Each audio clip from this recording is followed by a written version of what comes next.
Assalamualaikum warahmatullahi wabarakatuh. Sebelum memulai kita selawatan dulu yuk. Salatullah salamullah ala toha rasulillah. Salatullah salamullah ala yasin habibillah. Tawassalna bismillah wa bil hadi rasulillah wa kulli mujahidin lillah bi ahlil badri ya Allah. Assalamualaikum warahmatullahi wabarakatuh. Alhamdulillahi rabbil alamin. Wabihi nasta'in wala umur dunya waddin. Wassalatu wassalamu ala asrafil anbiya'i wal mursalin wa ala alihi washabihi ajmain, amma ba'du. Ikhwan filah yang saya hormati, pertama-tama marilah kita panjatkan puji dan syukur atas kehadirat Allah Subhanahu wa taala karena berkat rahmat dari Ridhonya sehingga pada hari ini kita bisa berkumpul di Masjid Misbahul Iman dalam acara mulia ini. Tak lupa selawat dan salam semoga tercurahkan kepada baginda Nabi Muhammad Sallallahu Alaihi Wasallam beserta para keluarganya, para sahabat, serta para pengikut setia Rasulullah Sallallahu Alaihi Wasallam. Semoga kita semua mendapatkan syafaatnya dan mendapat petunjuk hingga akhir zaman nanti. Amin ya rabbal alamin. Hadirin yang dimuliakan oleh Allah, judul ceramah yang saya bawakan pada kesempatan ini adalah pentingnya menuntut ilmu. Hadirin dan hadirat yang insya Allah dirahmati oleh Allah, tak bisa dipungkiri, kita tidak bisa hidup tanpa ilmu. Oleh sebab itu, Islam memerintahkan kepada kita untuk menuntut ilmu, baik ilmu ukhrawi maupun duniawi, dan tidak ada alasan bagi kita untuk tidak menuntut ilmu. Sebagaimana sabda Rasulullah SAW menjelaskan, talabul ilmi fardhatun ala kulli muslimin, yang artinya menuntut ilmu itu adalah wajib bagi setiap muslim. Hadis riwayat Ibnu Majah. Kenapa Rasulullah SAW mewajibkan umatnya untuk menuntut ilmu? Karena ilmu itu sangat penting bagi kehidupan di dunia ini. Dengan ilmu, kita bisa menundukkan seluruh makhluk Allah di dunia ini. Kita bisa menguasai gunung, bintang, langit, bulan, tumbuh-tumbuhan, bahkan binatang buas sekalipun. Dengan ilmu, kita bisa memimpin dunia, memimpin seluruh makhluk hidup. Dan dengan ilmu, kita bisa menjadi makhluk yang terbaik di antara makhluk Allah Subhanahu wa taala.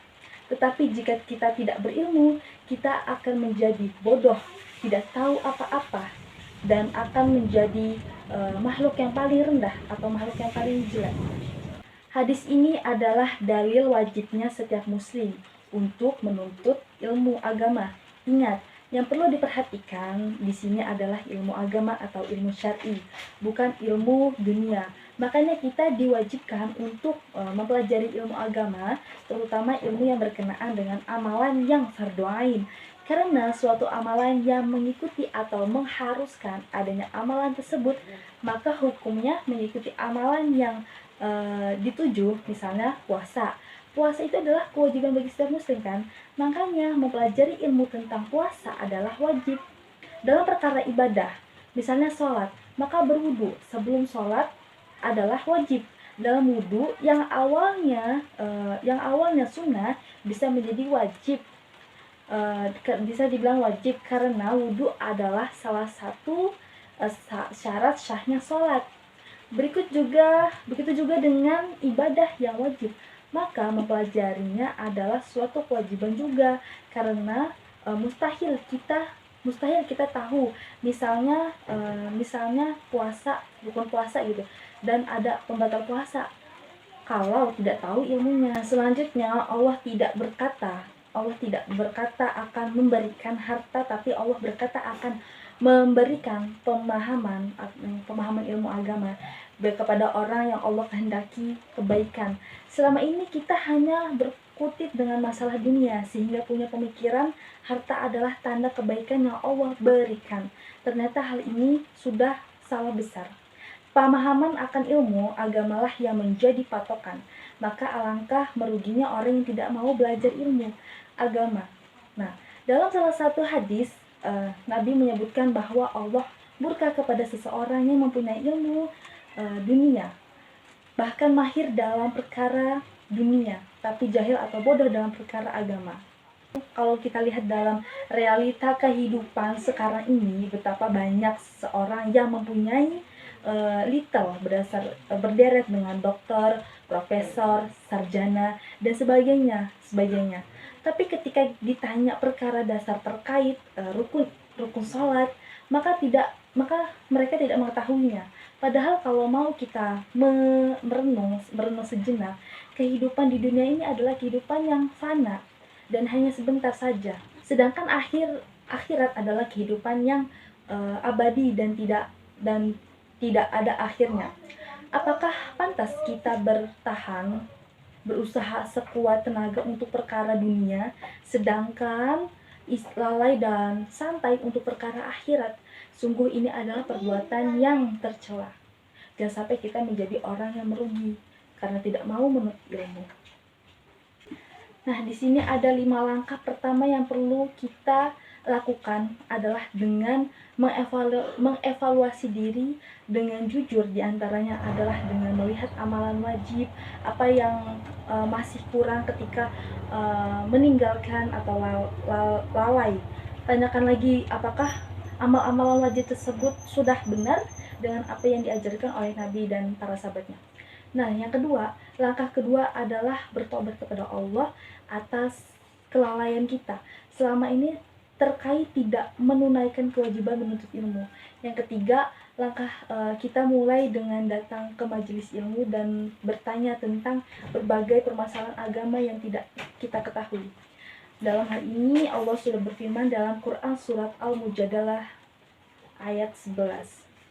A'udzubillahi minasyaitonirrajim. Bismillahirrahmanirrahim. Ya ayyuhalladzina amanu idza najaitumur rasula faqaddimu baina yadayna najwakum shadaqah. Dzalika khairul lakum wa athhar.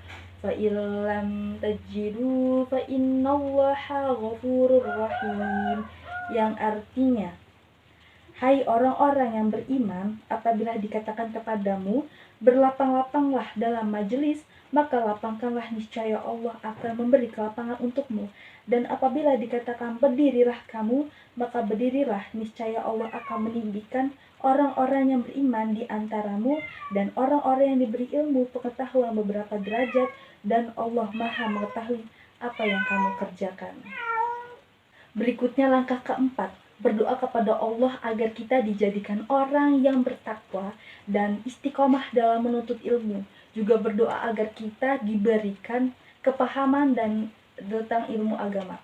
Langkah kelima, amalkan ilmu yang kita dapatkan. Ini perkara penting yang sering tidak diindahkan oleh para penuntut ilmu. Maksudnya di sini semoga ilmu yang kita dapatkan bisa bermanfaat untuk kita dan orang lain. Maka kita harus selalu belajar. Yang pertama kali belajar tentang agama ini karena manusia dilahirkan dalam keadaan tidak tahu apa-apa. Allah menyebutkan jahullah, yaitu bodoh, gak ngerti apa-apa manusia itu.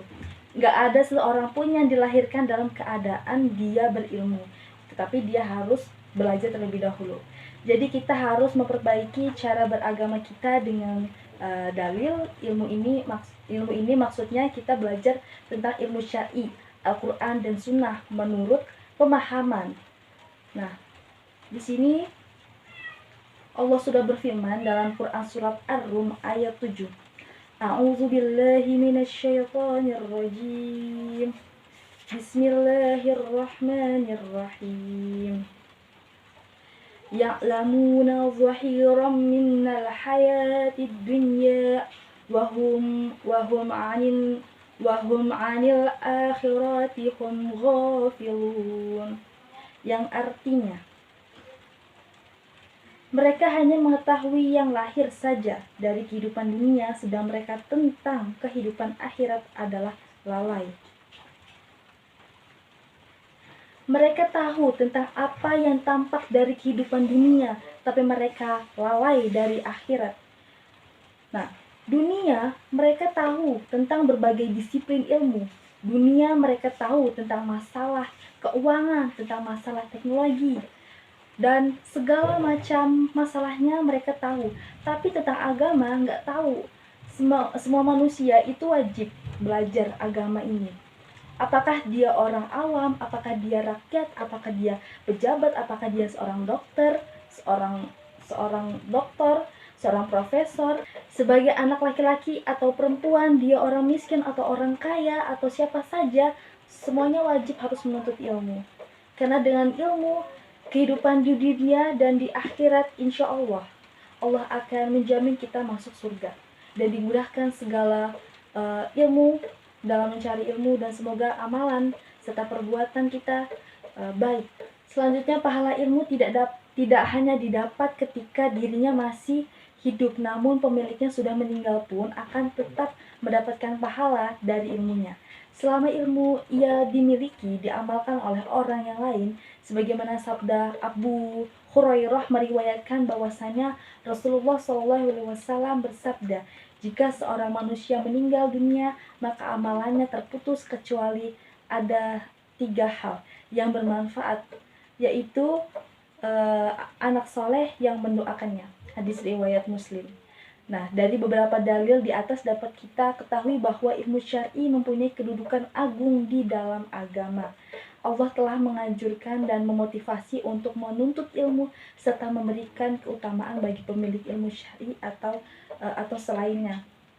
Penutup, terlebih dahulu kami sampaikan beberapa poin pemaparan di atas, di antaranya keutamaan ilmu dan ulama karena mereka adalah pewaris para nabi.